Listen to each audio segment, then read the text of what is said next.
El financiamiento colectivo, el crowdfunding en América Latina, ¿cómo contribuye con el desarrollo empresarial, con la inclusión económica en la región? Nos estamos refiriendo a cualquier formación de capital donde las necesidades de financiamiento se comunican mediante una convocatoria abierta a un grupo de personas, y por ello se usa el término crowd, que significa multitud. Uno de los expertos en este tema es César Buenadicha. Él es especialista senior en innovación social en el FOMIN, que es la división del Banco Interamericano de Desarrollo, y él se encuentra en México porque el BID y el FOMIN y César presentó un informe sobre este tema para el caso mexicano, y nos interesa ahora ver qué está pasando en la región, incluido México. César, me da mucho gusto saludarte. Nosotros presentamos el tema hace casi un año o poco más de un año. ¿Qué ha pasado en el último año cuando se habla de crowdfunding? ¿Más dinero disponible, más organizado, una plataforma mucho mejor desarrollada? ¿Cómo nos describes? Muchas gracias, Gabriela, por la oportunidad de estar aquí esta noche. Esta mañana presentamos el informe sobre el mercado de crowdfunding en México y realmente los datos que aporta el informe son asombrosos.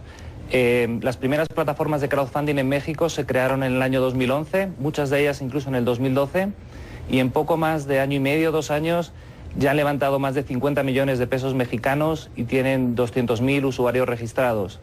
Eso da una idea realmente del crecimiento del sector y del potencial que tiene para apoyar a los emprendedores e innovadores en la región de América Latina. Cuando tú dices plataformas, hablas de centros en donde, digamos, un marketplace, digamos, a partir del cual se acercan los que pueden ofrecer esta cantidad y quienes tienen esa necesidad, ¿correcto? Correcto, son los portales de Internet donde se conecta a los financiadores con los emprendedores o los innovadores que necesitan el financiamiento. ¿Esto a qué se ha debido, ese desarrollo, si lo comparamos con el año pasado? A, digamos, una mejor penetración de la tecnología, a un tema que está vinculado más con el sector financiero. ¿En dónde se encuentra, digamos, la razón de ese mayor desarrollo?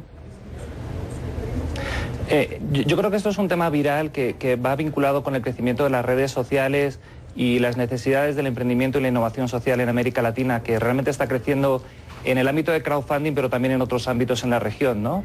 Y yo creo que eso es un fenómeno que va a crecer todavía sustancialmente más en los próximos años. La idea del Banco Interamericano del FOMIN, preparando este informe, es presentar en un país cuál puede ser el panorama para acelerar y hacer más sostenible este fenómeno, porque la preocupación no es tanto si el crowdfunding crece mucho, crece poco, sino cuánto este fenómeno va a ser sostenible y va a ser algo que está aquí para quedarse y para crecer sostenidamente, ¿no? Y de ello depende, o de que eso ocurra, no depende de un tema tecnológico ni de un tema financiero, ¿depende de qué? Depende de la generación de confianza. El crowdfunding se basa en la utilización de Internet para realizar transacciones financieras. Y eso en países de la región, incluso en México, cuesta generar esa confianza. Es decir, el que la gente vea algo en Internet, confíe que el emprendedor que está detrás es un emprendedor real y que su dinero va a ser bien utilizado, es algo que hay que construir poco a poco. Por eso el informe se basa mucho en la generación de alianzas y en la construcción de una plataforma con entidades públicas, privadas, que permita esa generación de confianza en México y en otros países de la región. El año pasado hablábamos ya del gobierno o gobiernos en la región que están participando, ¿o esto es una novedad? Es una novedad relativamente, aunque ciertos países como Colombia, Chile ya están apoyando este tema, y en México de manera muy especial. El evento de esta mañana lo organizamos en alianza con el Instituto Nacional del Emprendedor, que es un aliado que ya está apoyando plataformas de crowdfunding y que confiamos que con el FOMIN y el Banco Interamericano de Desarrollo podamos desarrollar una iniciativa de aceleración de lo que ya está pasando en México. Ahora, el tipo de proyecto que se aprueba, César, porque cuando hablamos de crowdfunding, pues el predecesor tenía que ser proyectos como Kiva, que se desarrollaron en Estados Unidos y que se enviaba dinero, digamos, a zonas remotas, rurales, donde hay mucha pobreza, para cuestiones, digamos, artesanales, etcétera. Ese es lo que sabíamos que era en ese momento una especie de crowdfunding menos organizado. Ahora, ¿quiénes son o qué proyectos son los que están siendo beneficiados? Los proyectos varían mucho. Tenemos proyectos desde pequeños emprendedores, como una persona que presentó esta mañana que hace bolsos y realmente Toda su tienda de diseño de bolsos se financió mediante una campaña de crowdfunding en Ideame, que es una plataforma, hasta emprendedores en plataformas de inversión en capital, como Crowdfunder, que son capaces de recaudar en la plataforma más de $100.000, ¿no? Entonces, se está creando un mercado muy diversificado, tanto en temas de recompensa como en temas de préstamos, como en temas de inversión en capital, que permiten que distintos perfiles de emprendedores accedan al crowdfunding como una opción muy interesante y muy económica de financiar sus emprendimientos. Hacia allá me iba a mover yo, porque pensamos en microfinanciamiento y el microfinanciamiento es costoso, sobre todo para las personas de menos ingreso, que típicamente son las que buscan ese tipo de créditos. ¿Cuánto esto está resolviendo ese problema? ¿Por qué es un desafío el costo de ese tipo de microfinanciamiento o de microcrédito?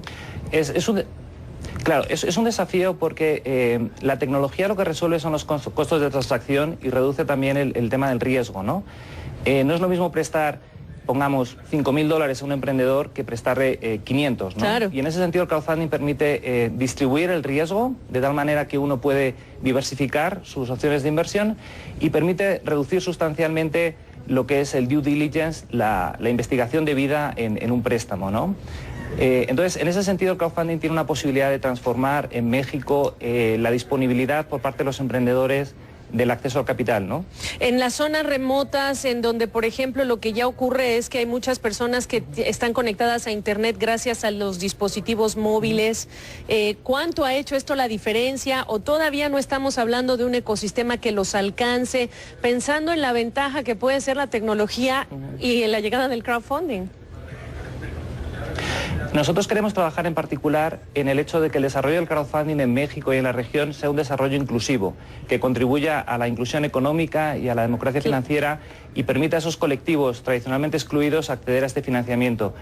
En ese sentido, por ejemplo, por poner un ejemplo de cómo el crowdfunding sirve, el tema de mujeres, ¿no? En Estados Unidos, las mujeres que acceden a plataformas, dueñas de negocios que acceden a inversión de capital riesgo, es solo el 4% de toda la inversión de capital riesgo.